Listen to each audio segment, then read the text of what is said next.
मोहम्मद अजीज, वो सुरीला गायक जिसकी आवाज़ ने 80 और 90 के दशक में लोगों का ध्यान अपनी तरफ ऐसा खींचा कि लोग कभी उस आवाज़ को भुला नहीं पाए। इन आँखों को आशिक शराब कहे तो मोहम्मद अजीज ऐसी खनकती आवाज़ का मालिक जिसे लोगों ने महान मोहम्मद रफ़ी के समकक्ष मानना शुरू कर दिया।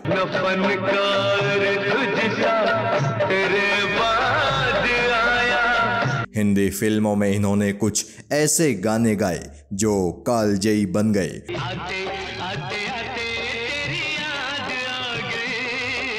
और फिर वो वक्त भी देखा जब गुमनामी के अंधेरों ने इन्हें चारों तरफ से घेर लिया। दुनिया में कितना गम है। किस्सा टीवी अपने एक व्यूअर की खास रिक्वेस्ट पर लेकर आया है बेहद सुरीले गायक मोहम्मद अजीज की कहानी।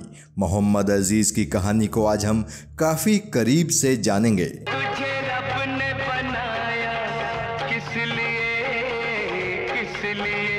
मोहम्मद अजीज का जन्म हुआ था 2 जुलाई 1954 को कलकत्ता यानी कोलकाता शहर में रहने वाले एक गरीब मुस्लिम परिवार में।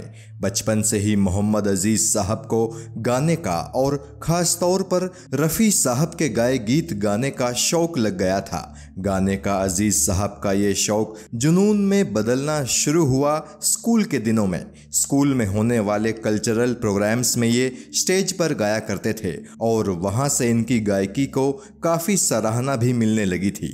इन्हीं सराहनाओं ने अजीज साहब को संगीत में करियर बनाने के लिए प्रेरित किया। ये ख्वाब देखते थे कि रफ़ी साहब की ही तरह एक दिन इनके गाए गाने भी रेडियो पर बजा करेंगे। अजीज साहब ने भविष्य के सुनहरे ख्वाब बुनने अभी शुरू ही किए थे कि परिवार पर आर्थिक मुसीबतों का पहाड़ टूट पड़ा। हालात ये हो गए कि इन्हें कोलकाता के रेस्टोरेंट्स और होटलों में गाने के लिए विवश होना पड़ा। हालांकि इन जगहों पर गाने का एक फ़ायदा अजीज साहब को ये हुआ कि कोलकाता की एलीट क्लास के बीच ये खासे मशहूर हो गए। साल 1980 में जब रफ़ी साहब की मौत हुई तो मोहम्मद अजीज बुरी तरह टूट गए। मोहम्मद अजीज रफ़ी साहब को अपना गुरु मानते थे और भारतीय संगीत जगत की इतनी बड़ी हस्ती के जाने से अजीज भी बहुत दुखी हुए थे। मोहम्मद अजीज ने ये फैसला तो काफ़ी पहले कर लिया था कि एक दिन मुंबई जाकर इन्हें संगीत जगत में अपना नाम बनाना है, मगर मुंबई की तरफ अपने कदम बढ़ाने में वो घबरा रहे थे। वजह थी मुंबई का उनके लिए एकदम अनजान शहर होना।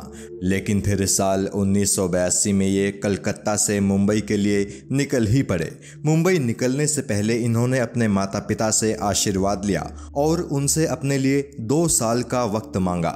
इस तरह माता पिता का आशीर्वाद साथ लिए ये आ गए सपनों के नगर मुंबई, जहां एक बेहद कड़ा संघर्ष इनका इंतजार कर रहा था। घर से लाए कुछ रुपयों की बदौलत अजीज साहब ने अपने लिए एक छत का इंतजाम तो कर लिया, लेकिन काम मांगने के लिए इन्हें बेहद धक्के खाने पड़े। ये जहां भी जाते वहां से इन्हें निराशा ही मिलती। काम पाने की आखिरी उम्मीद लिए आखिरकार ये आफ्ताब पिक्चर्स के ऑफिस पहुंचे। आफ्ताब पिक्चर्स के मालिक हुआ करते थे सलीम अख्तर, उन्हीं के बड़े भाई ने, जो कि कोलकाता में रहा करते थे और जिनसे अजीज साहब की बढ़िया जान पहचान थी। उन्होंने इन्हें एक सिफारिशी चिट्ठी लिख कर दी थी। इन्होंने वो चिट्ठी सलीम अख्तर को दिखाई। वो चिट्ठी देखकर सलीम अख्तर ने अजीज साहब की जान पहचान कराई अनु मलिक से, जो खुद भी उन दिनों फिल्म इंडस्ट्री में एकदम नए नवेले थे। अनु मलिक से अजीज साहब की बढ़िया दोस्ती हो गई। अनु मलिक इनसे कई डेमो सॉन्ग्स की रिकॉर्डिंग कराया करते थे और ये भी खुशी खुशी उनके लिए रिकॉर्डिंग कर दिया करते थे। हालांकि काम मिलेगा कि नहीं और मिलेगा तो कब मिलेगा, इसका इन्हें कुछ पता नहीं था। दोस्ती की खातिर ये अनु मलिक के साथ डेमो रिकॉर्डिंग करते रहे और एक दिन अनु मलिक ने ही अजीज साहब को उनके करियर का पहला माइलस्टोन अचीव करने का मौका दिया। मुंबई में अपने शुरुआती दिनों में अजीज साहब एक पीजी में रहा करते थे। एक दिन सुबह सुबह इनके रूम में एक लड़का पहुंचा। उस वक्त ये सोए हुए थे। उस लड़के ने इन्हें जगाया और कहा, तुम यहाँ सो रहे हो और आज तुम्हारी सोई किस्मत जागने वाली है। इन्हें समझ नहीं आया कि ये लड़का आखिर कौन है और क्या कह रहा है। इनके पूछने पर उस लड़के ने बताया, मुझे अनु मलिक ने भेजा है, तुम्हारी किस्मत खुल गई है, तुम्हें अमिताभ बच्चन के लिए एक गाने की रिकॉर्डिंग करनी है। इन्हें लगा कि वो लड़का इनसे मजाक कर रहा है, मगर जब उस लड़के ने जोर देकर कहा कि वो सच बोल रहा है तो ये फटाफट तैयार होकर अनु मलिक के स्टूडियो पहुंचे। वहां अनु मलिक ने इनसे कहा कि तैयार हो जाओ, तुम्हें मनमोहन देसाई की फिल्म मर्द का टाइटल सॉन्ग गाना है, जो कि अमिताभ बच्चन पर फिल्माया जाएगा। अजीज साहब ने पूरी शिद्दत के साथ मर्द फिल्म का वो गाना गाया और उसके बाद फिर कभी पीछे मुड़कर नहीं देखा। मर्द टांगे वाला मैं हूँ, मर्द टांगे वाला, मुझे दुश्मन क्या मारेगा, मेरे दोस्त है ऊपर वाला। ये बात भी आपको बताना ज़रूरी है कि मर्द फिल्म से पहले साल 1985 में अंबर नाम की फिल्म से अजीज साहब ने अपना सिंगिंग करियर शुरू कर दिया था। 1986 में आई बंगाली फिल्म बऊ माँ में भी इन्होंने गायकी की थी।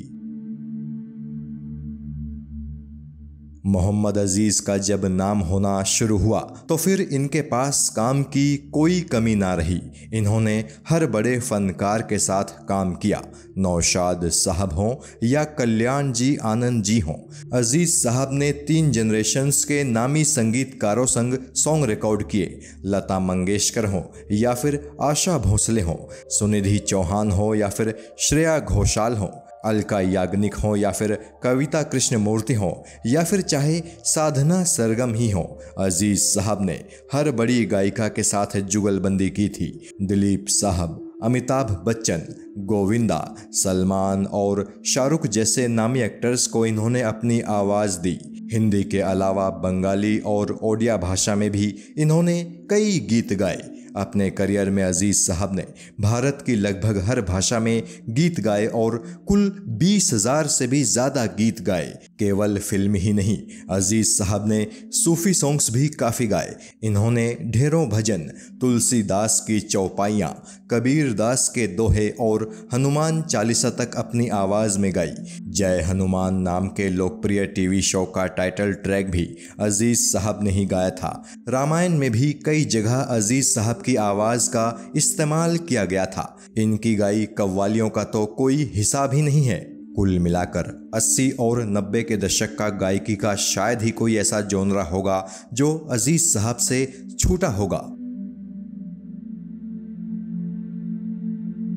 जैसे हर चमकते सूरज को एक दिन अस्त होना पड़ता है, वैसे ही मोहम्मद अजीज साहब की किस्मत के सूरज के डूबने का वक्त भी आया। 90 के दशक के आखिरी सालों में भारतीय संगीत इंडस्ट्री में तेजी से बदलाव होने शुरू हुए। पुराने नामी संगीतकारों की जगह कई नए लोगों ने ले ली और बहुत तेजी से हो रहे बदलावों की इस दौड़ में अजीज साहब बेहद पीछे छूट गए। उनसे गंवाने वाले कई संगीतकारों ने काम करना बंद कर दिया था। कुछ ये दुनिया छोड़कर जा चुके थे।